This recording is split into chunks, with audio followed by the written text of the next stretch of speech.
status. 7 days ago, fixing the TinyMCE multi-page toolbars. Okay. Simplifying the project status section. Oh yeah, because we talked about it. Removing the 193. Okay. Good. And Markdown style on like a small fix. Good job. Orchard 2. I have it there.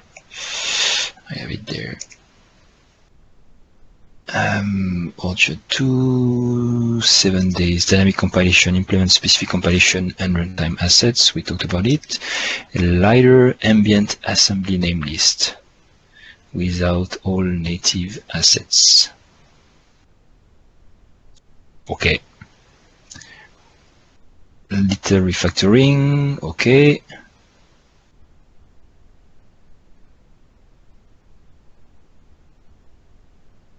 Okay, nothing special here.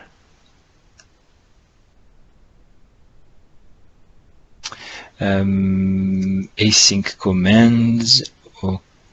Okay. I don't know why, but why not? I figured that if everything could, if async was exposed, we might as well just use it. I don't see any disadvantage to using it for that stuff. So, yeah. You can still not do async.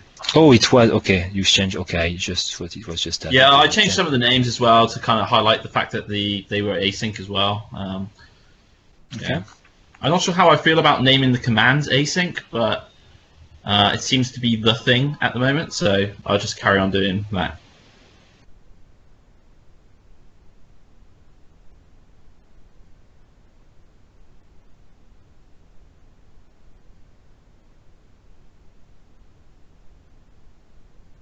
Yeah, and I noticed that when I run from the command line, you should get the command line automatically now.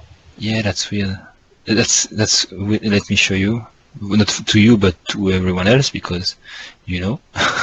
No, totally. So you see, if you do the net run, then hosting environment production, okay, content root pass, okay. Now listening on 5000, and also application started, initializing Orchard session, and you get a prompt.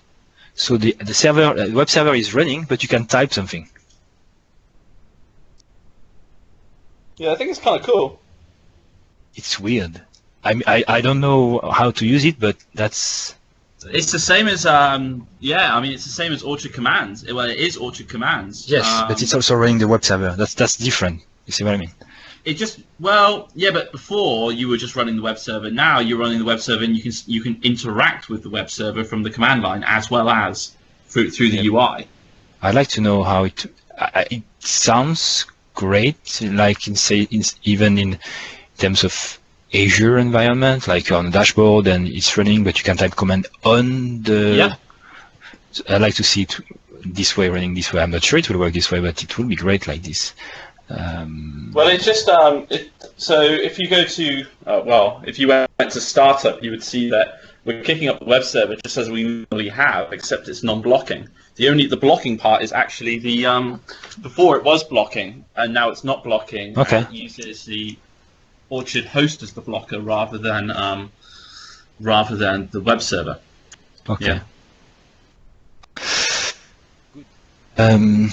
So you are working on recipes and making some progress. We saw that last week. You were not there, but we talked about it, and we saw that you moved the hard-coded list of features to a recipe, which is a good sign of progress. So yeah, continue on that. Good job. How do you this one fixing after rebase? So what I did was I made it so that we no longer do \r and \n. Instead, you pass in a comma-separated list of strings in order for new lines. Oh. Now, the reason why I did that is because, like on Linux, I think \r and \n doesn't work. It needs to be \n or something. different, different things like. So what I did was I actually pushed it to the string builder and let the string builder take care of new lines. Or you can use a constant. No, you can't use a constant in attributes. Oh. Yeah, it didn't work. Okay, well that's the solution. That's yeah, good. I don't know how I still don't know how I feel about it, but I mean I think it works better than previously. It's just I don't know whether it's the best end goal. That's all. Yeah. Little things. Okay, then I started working 20 hours ago. Yeah, I'm trying to fix some routing issues, so I thought it was related to that. I just renamed store with add like it was before and fix some code because it needs to handle this removing was good, but we need to reset the defaults, some small things. This fixing default page for Orchard.Web. Yes, when I was starting from Visual Studio, it will go to /admin, and I'm like, no, I want to go to the home page. And when you run the setup, it will try to redirect to /home/index. It's hard coded, but it will not work, meaning the routes of the new website will not be registered. The issue was that the list of middlewares associated for the tenant are cached, and on the setup it will cache the one for the setup, which is an empty list, and then it will not update the list of middlewares when the setup is done. So I'm not saving the list of middlewares if the shell settings, if the tenant is not yet running, meaning if it's still in setup, don't store it. Next request, rebuild the pipelines also, and then when it's running, meaning okay, you have the final pipelines to it. And I put a big to do because this is temporary. The ideal solution is that whenever the shell context is changed, like a new feature is enabled or the tenant is restarted, we need to rebuild the pipelines of middlewares. So this will have to be changed again at some point. Maybe on shell settings, maybe we should have like methods or an extension method to say shell settings is running or something like that, rather than just doing equals. You know what I mean? No, no, that's fine. We won't even have this line later. We will have maybe pipelines indexed with the shell setting names and the version or something like that. Or we can have the version of the shell setting so that if we see there is a change, we can rebuild the pipeline. Version of the pipeline. Yeah, that's cool, like we have for the shell context. Or maybe index it by the shell context because it has a version number. And whenever the shell context changes, meaning the list of features changes, then we need to rebuild a pipeline. It's interesting. I wonder whether we could do it like Erlang, how you build like you store one previous version in there. So that's what we could do, is store per version, and then if it doesn't work, you could fall back to the previous version potentially. Too complex. I want something simple. Don't worry, it will be simple. It will work. We don't support tenant restart or tenant changes right now, so when we'll implement that, it will be part of the job. Yeah, okay. So that will be just so now when we go through setup, we also the routes of the setup tenant are taken into account. So that's good. Fixed, and then I started working on a branch to work on the resource manager. So I'm copy pasted the code from Orchard 1, which was in Orchard framework /UI/resource management or resources, and I created a project, not a module, a project, okay, called Orchard.ResourceManagement with all the files, and actually now it's two projects, resource management.abstractions and resource management, so that you just have to reference resource management.abstractions. I haven't changed anything but make it compile. So these are the same things. We might want to refactor some methods if we are not happy with that. That's fine. I did. Do we have anything that we can reuse from the MVC project, from the new MVC stuff? Not yet, because there is nothing at all inside MVC for that, but it will be the opposite. The goal is that we can make this usable from MVC, so that any MVC app can, let me show you. I thought ASP.NET, the new stuff, had something like that. No. Nope. I even talked to Damian yesterday about it.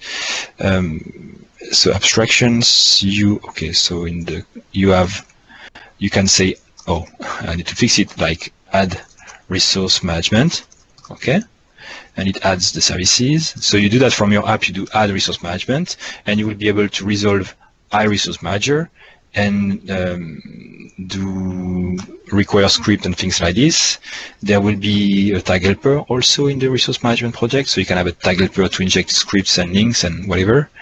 And you also can implement iResource manifest provider, like we do in Orchard.1. That's it. I think I want to change also the way you target scripts and links to actually have what we could call zones or groups, like head, foot. We might want other sections. I saw the issue, for instance, with the I'll talk about it later. It's out of scope. So the idea will be that this could be used from MVC. Okay. Yeah, that makes sense. So in MVC app, you could just reference that to add resource management, and then from your views, you just say requires whatever, or you can define your inline resources and dependencies, and then from your layout, you say inject scripts, scripts from header, inject scripts from footer, inject links, and things like that. Yeah. So with a tag helper, that would be nice. Yep.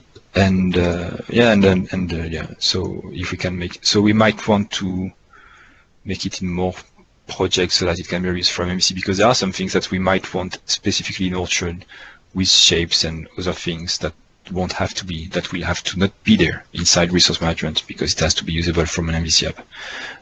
We'll see. Or maybe they will just take the code and make their own thing that it will ship with ASP.NET. It's also possible. Nothing is defined right now. But they need that too. Good. Questions on Orchard.1, on Orchard?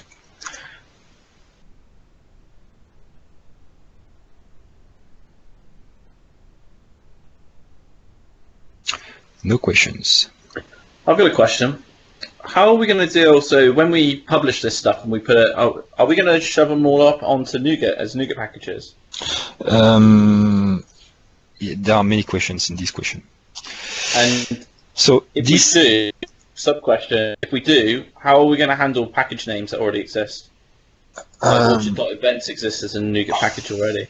Yeah, so for this specific example, like if we have a package that could be used directly from MVC and that we can use, we might want to maybe, I don't know, maybe we'll call it Orchard, or maybe, so there are two options. Maybe ASP.NET team will want to take it as their own, okay, and get the code and support it.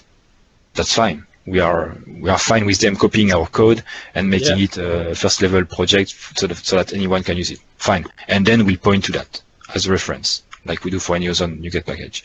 Other solution is they don't want to do their own. They are fine with us having that. So we might decide to make everything which is here a NuGet package.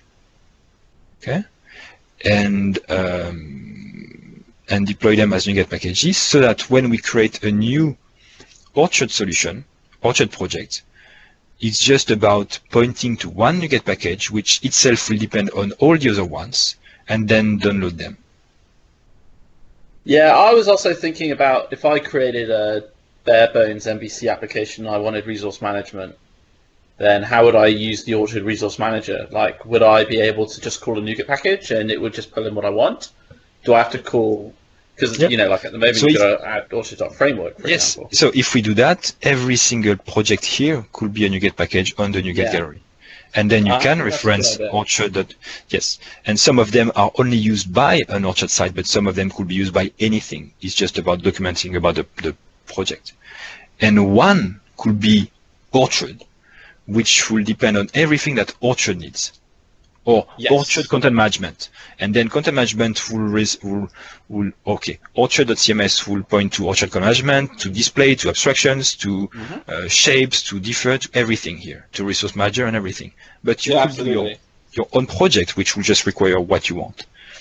Because in these, there is a dependency graph, but not all of them, content management, data doesn't require the content management, and you can still use data. Or environment cache requires display, but doesn't require content management. And so on. There are things that Orchard events could be used without any other Orchard library. If you want an event bus in your app, that looks like the one from Orchard. So that's the goal of this thing, to be able to be reused independently. So we might want to deploy them as NuGet packages. These are modules which can be also deployed on a NuGet package, but it's different. It also allows us to do individual upgrades quite quickly rather than having big bang releases, I guess, which is quite a nice thing. Maybe. We need to have a think about how we want to deploy that kind of stuff out. Yeah, I think that's the same model as ASP.NET MVC. Because I have lots of exactly it. They do .use MVC, .use identities, bunch of projects, and the deployment is also independent. Yep. I think we should stay. I think we should. That's the model we should take. Yeah. Okay. That's my question. Done. Thanks. Yeah, but ideally, I've talked about it many times. I like to be able to say file new ASP.NET MVC project or file new project and just say .use Orchard. And because I do that, it will download the Orchard package, which itself will do everything, or which will do whatever this thing does. I mean, how close are we to that in Orchard.Web at the moment? If you go to I have Startup, no idea. Yeah, if we program start, there is a program here. I think it's Startup you actually really care about. So yeah, maybe. So not that far away, to be honest. You see, add Orchard MVC. It's just add Orchard actually. Yeah, I think I did add Orchard MVC. Yeah, okay. It should just be add Orchard. But this thing, this could be default, so I don't know. What's the difference between add web host and add Orchard MVC? That's odd. Why did I do that? Okay. Yeah, we refactoring. Try. Old, yeah. And this can be the default template. Like if I do a new Orchard website, we can have a template which generates that, and then let's change the defaults and where my modules are, my themes are, or I don't know. Hey, that add modules for core. Orchard core's now gone, isn't it? Yes. Okay. So it's cool, but there is nothing there. That probing folder. Yeah. I should. Yeah. Yeah. That's cool. Yeah, and this way, if you want to add other middlewares, other apps, other APIs, whatever you want, you can do that. It's your own app. It's Orchard will be deployed will be released as a predefined thing with startup, but you can always create a new project and define your own startup and your own logic there. Yeah, well, you can add whatever module folders, theme folders, whatever. You can even change the sites directory in there. So it's pretty powerful. It's good. I agree. Good. Cool.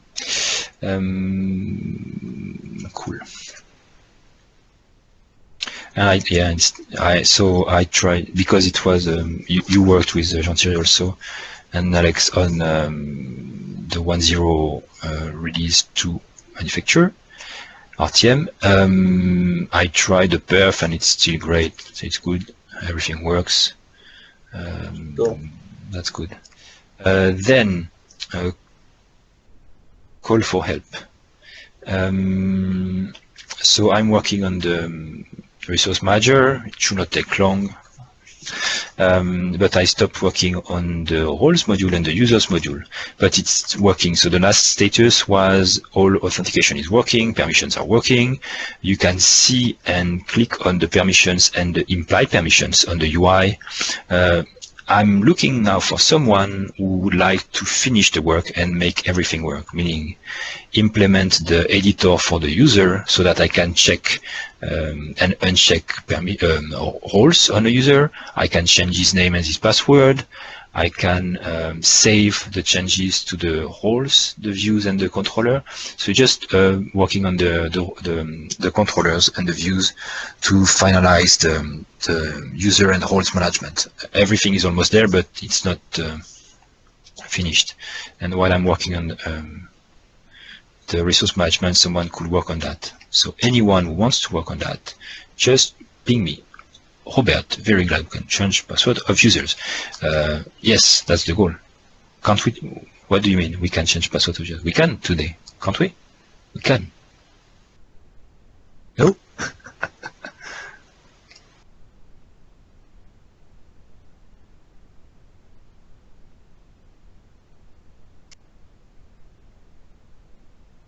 Waiting for people to type. Yeah, that's weird. I thought we could change passwords. Okay, we'll see. But yeah, if you want to work on that, just ping me and I will let you do that. Done. Demos or discussions and pictures. Steve, do you have anything to share or just want to talk? Can you hear me okay? Yes, very well. Good, good.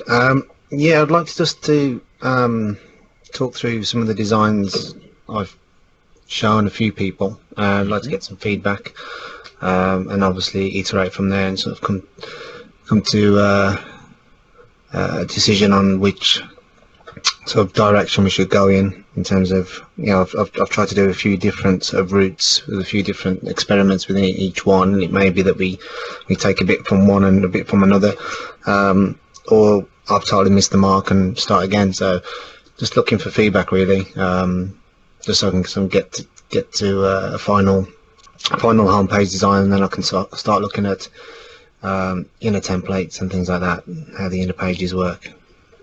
So do you want to share your screen or do you want to send some pictures? Yeah, I can share. Okay. I can try. We'll see.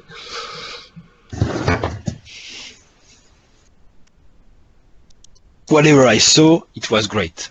So do it.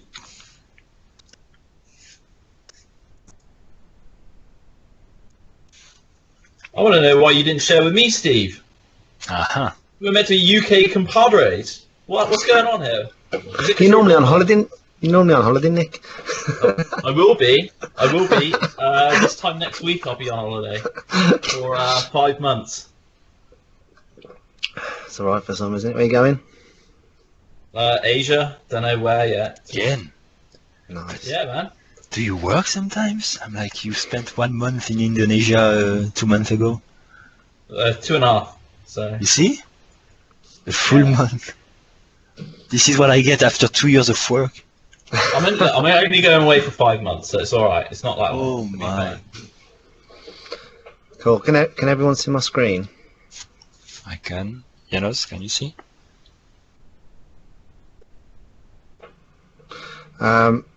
Yeah. Cool.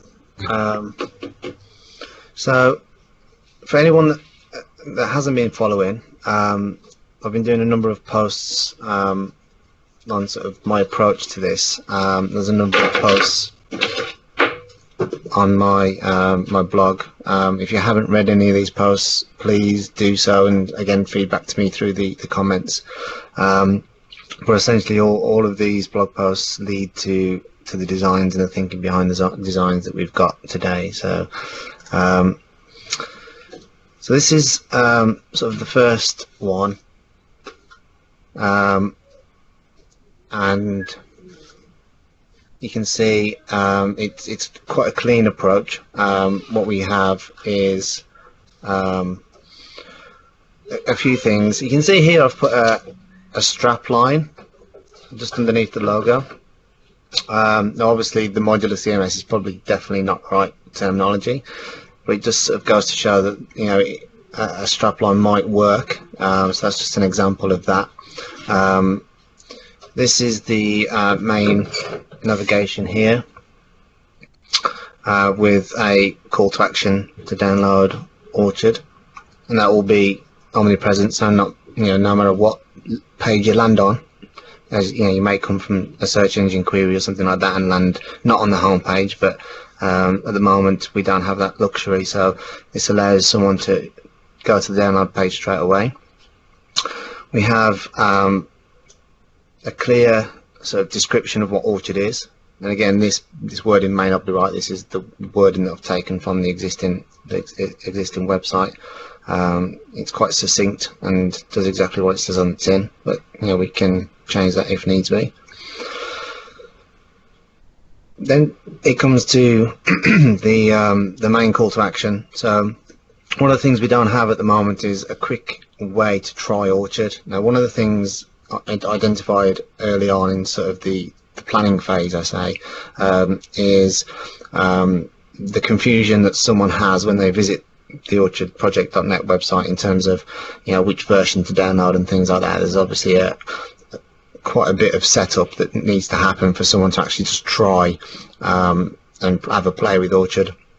So one of the things I'm proposing is just a simple form that maybe sets up a .nest temporary account, you know, like a trial account on .nest, that allows them to quickly trial it and have a play with it without going through all of the rigmarole of downloading the source or the binaries and using Visual Studio. Again, identifying early on, it may not be a developer that wants to try this out. It might be a brand manager or you know, some other sort of client services director or something that needs to make this decision.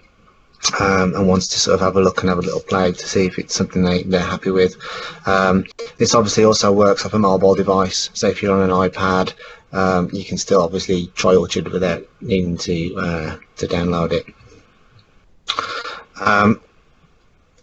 Moving on, we've got some reassurance on, you know, who uses Orchard. Again, these are just dummy testimonials. And we also then have some case studies. So again, this text could be a little bit more descriptive, obviously, rather than lorem ipsum, but this is a way of saying, you know, these guys use Orchard. It's a stable system. It's something that you should use too. We've got a little bit of a carousel that would rotate, and you know, they can click through. More case studies will essentially take you to a separate page, which would then forward you on to show Orchard website finally from there. What makes Orchard special? This is the features section. So some key features. Again, we may change these to something different, but some high-level features that make Orchard special, or some ones that people may be looking for, and then additional sort of features, again, that differentiate Orchard from its competitors. And again, this can change to whatever we feel. You know, it's going to be content managed by Orchard, so we can change these or have them rotate or whatever we think. And then the call to action at the bottom saying, you know, why don't you try it or download it? And then we have a standard footer. So that's the first attempt. Something you'll notice, it uses two different types of sans serif font and just a standard serif font. This is a little bit more of a modern font that's used, and you can see that we've also taken off Orchard on this one and just kept it as just a logo, so it's a little bit cleaner. But you know, again, it might be something that we put back on, but that's without Orchard and the strapline on this version. More of a modern font for the navigation. Again, standard description of what Orchard is here, and we have our try section here, like before.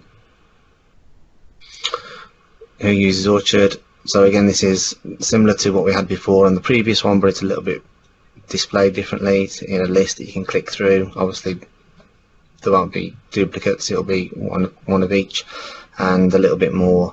And what we've done here is wrapped the testimonials here in with the case studies, so we have them joined. This is the features similar to the last one, and it's a little bit more flat at the bottom in terms of calls to action. And then the third one is a little bit more conventional. So we have Orchard back without the strap line. So that's sort of probably the safe option, I guess. Standard sort of quite a modern-ish font for the navigation. Call to action quite clear up here. Standard description as we had previously, but with a different sort of emphasis on the keywords. A little bit different in this one is that we've sort of brought up some of the sort of key tenets, I guess, reinforcement with some logos. So the open source with the .NET Foundation, we have Microsoft ASP.NET, and one of the things I think we undersell is its compatibility with Azure, or Azure if you're from Britain, and a lot of people have adopted Azure, and a lot of CMSs out there like Umbraco and things like that don't play with it that nicely, so I think that's something we could leverage. Again, try form here as before. We have our testimonials here, and these are just made up. A little bit more of a flat structure with screenshots for the case studies. Features are a little bit more flatter as well.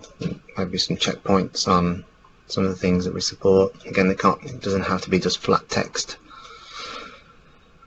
Again, the call to action, it's a little bit more rounded. It's got a bit more background to this design. I guess a little bit more conventional.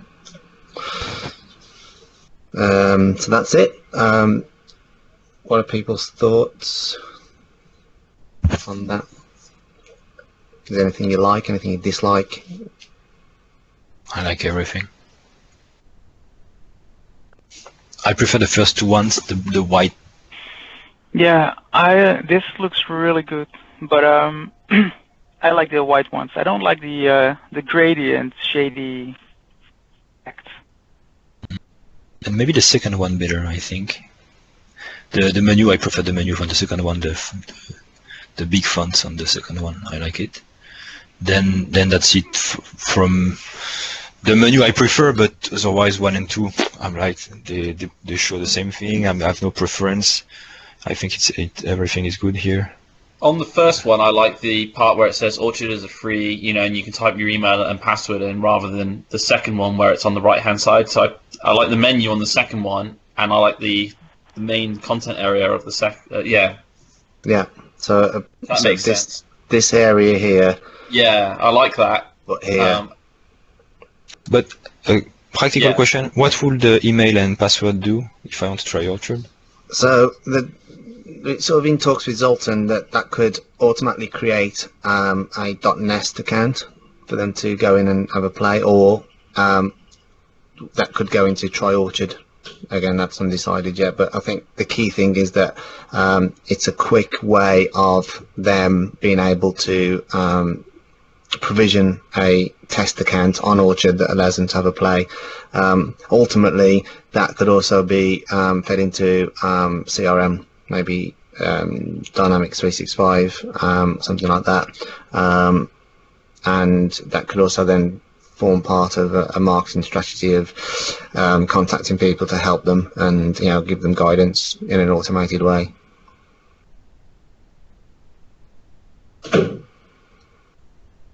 Okay.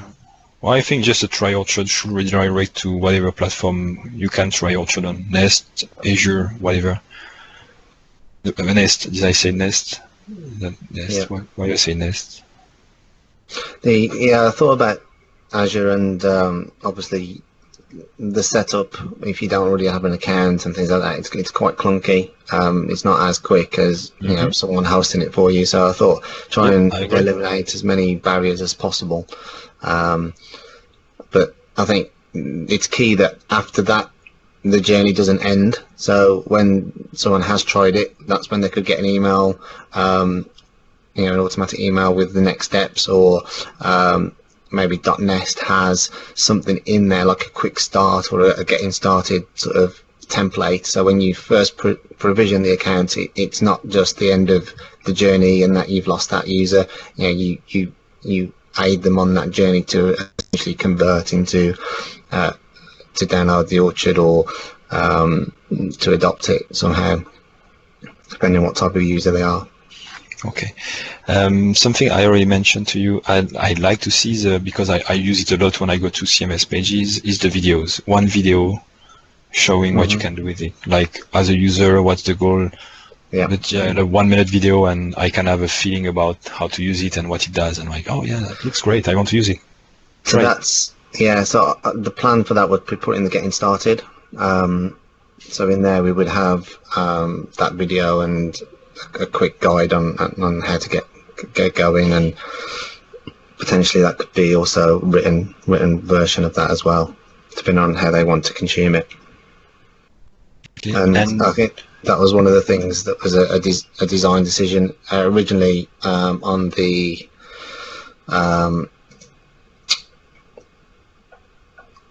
information architecture. We looked at this sort of structure with getting started under support, and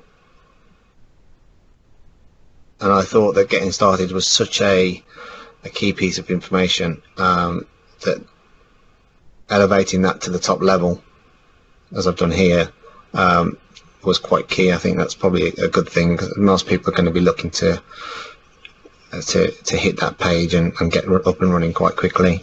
Yeah, I do agree. A video would be very good on that. And what about the blog or news feed?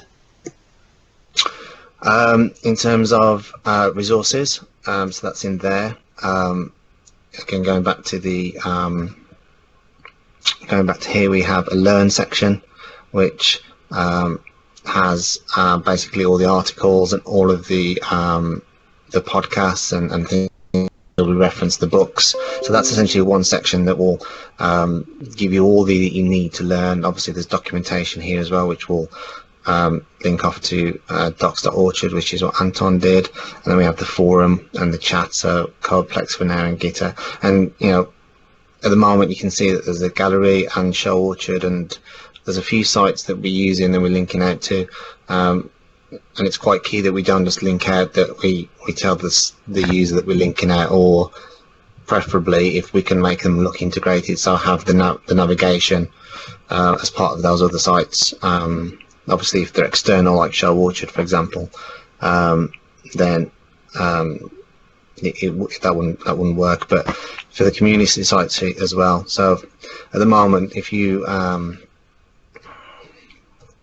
onto the main site, we have a number of posts, but there's no way of being able to filter and search these posts.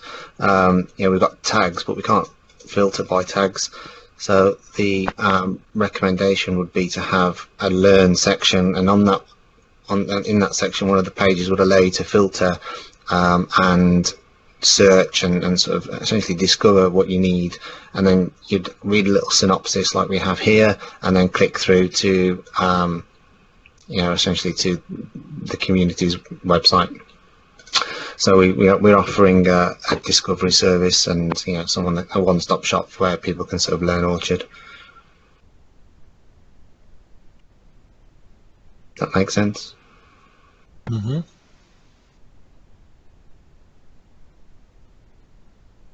Waiting for others to comment.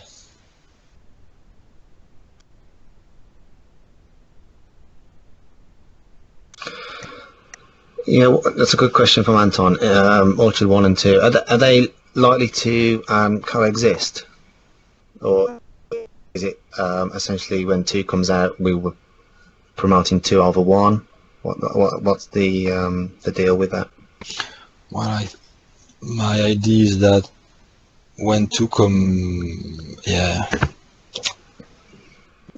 out, not yet, so we will still focus on 1 right now. We don't care about Orchard 2. We might give some feedback on the news feed like anything, and I don't know, maybe have a specific page for that once it's available, almost ready, but when it's the brand new version and it's supported, then maybe switch to all the content to Orchard 2. I think the logical would be would to archive, for example, documentation. You'd split documentation from 1 and 2. Sure. You'd tag any Orchard 2 articles, I guess, with Orchard 2 again, so you can filter them and search on them. Likewise with the themes and modules, if there's incompatibilities there, I guess, especially with the modules, that they're versioned and discoverable across the 2 versions as well. I'm not sure what's happening with the forum. Again, there may be a separate category that's created for Orchard 2. So George mentioned also, Angular has 2 sites, for 1 and for 2. I know Drupal is using 1 site, but always advertising on the latest version. But you can always look at the documentations and module for the old versions. Yeah. I think 2 sites is might be. From a user's perspective, it could be quite confusing which site to go to, especially if you don't know Orchard. Angular is obviously very popular, and we need to Angular.io. Yeah, we need to focus on 1 version and have a box to lay. Oh, you are looking for Orchard 2, click on that, and this is a page. Or when it's the recommended version, then the opposite. Or you are looking for Orchard 1, click this, and you will go to another page for Orchard 1. Yeah, I think from a search engine optimization perspective, having a separate domain would mean you're starting from scratch. So just bear that in mind, that if we do a separate domain and linking off to it, then it's only going to be pretty much discoverable to start with through this as a gateway site. I think over time you'd want it to be the primary destination, so users go directly to that one, and then you're maintaining 2 sites. So I think there's pros and cons with it. It's obviously cleaner. There's a clean divide between the 2, like with Angular. You don't want people to be mixed up with old Angular and new Angular, for example. So there's a real reason for that. Do we need to do that? I don't know. I think a bit more thought on that, I think, could be needed. Maybe I'll do a blog post with pros and cons on either. Well, right now we will just focus on Orchard 1. There is no Orchard 2, so we won't care right now. We'll see later what we will change. Nick's working on holiday, isn't he? Nick, you're doing 5 months on Orchard in Asia. That's what he says. I'm going on the AngularJS website right now, and there are 2 big buttons, AngularJS 1 or Angular 2, but the website is just the buttons are different. That's Angular. Oh, there is Angular.io, which is for 2. Okay. Yeah, it's like 2 websites, 2 frameworks, 2 different things. Okay. Yeah. No, we can't afford that. We need 1 site. Good. So just going back to the design then for a second. Shall I run with this one and make a few tweaks to this? But overall, this is sort of the general. Yeah, 1 and 2 are good. I don't see. Personally, I don't have any preference on the different sections you made. I think I mentioned on Skype rightly that I prefer to see the testimonials or use cases directly, because people, that's the site that they made, it's beautiful, okay, let's click on that, or view more examples. That talks to people. Seeing a website that is made with Orchard, not just the brand, but seeing the website itself, because they are beautiful. I'm like, I can do that, great. So more like this one. Yeah, I like it.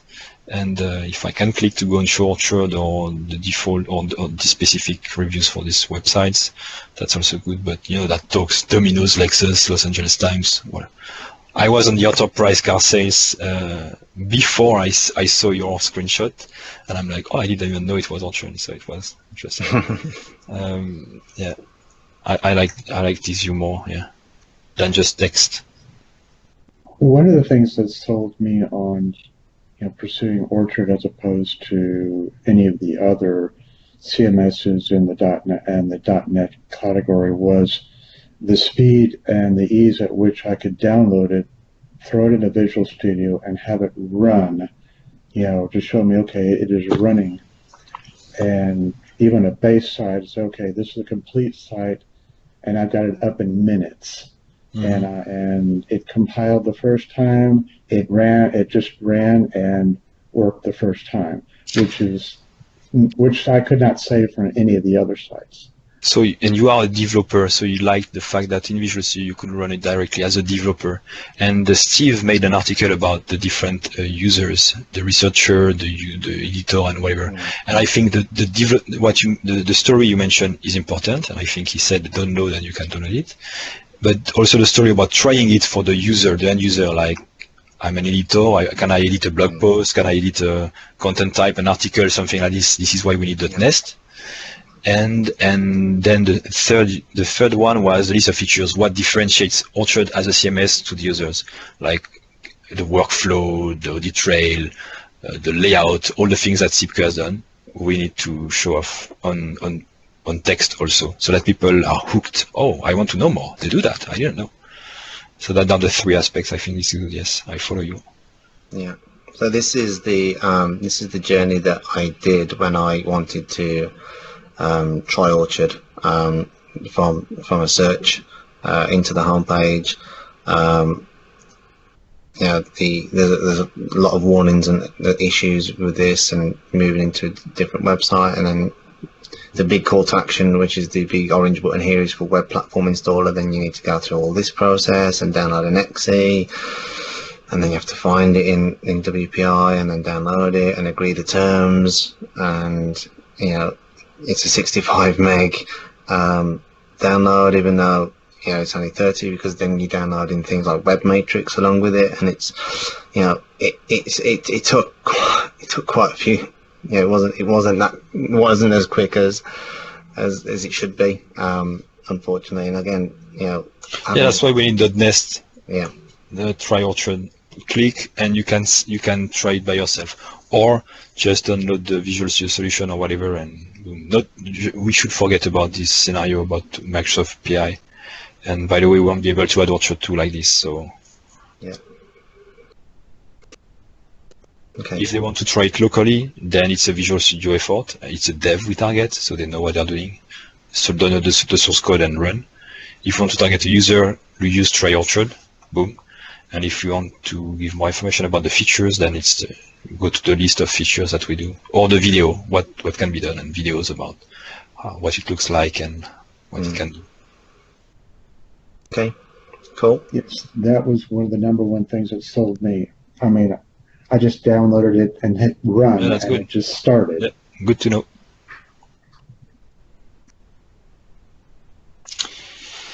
Great. So next week, it works? Yeah, so I'll revise the design and send that around again, and then I'll start on the inner pages. And once I've got a couple of those, a couple of the main ones done, and everyone's happy with those, then I'll start building the front end. And then once the front end is done, I'll do the back end. Good. If you need hosting, I will give you access to hosting. Okay, cool. On Azure. Orchard subscription. Or we can ask Benedek to host it on .nest, but we don't trust them, even though they run on Azure also. So you don't trust us, or you don't trust Azure? No, it works. Okay, that's great. Good job. Thank you, Steve, for working on that. No problems. Other question to Steve? Good. Everyone agrees with what you did. That's beautiful. Thank you. Okay.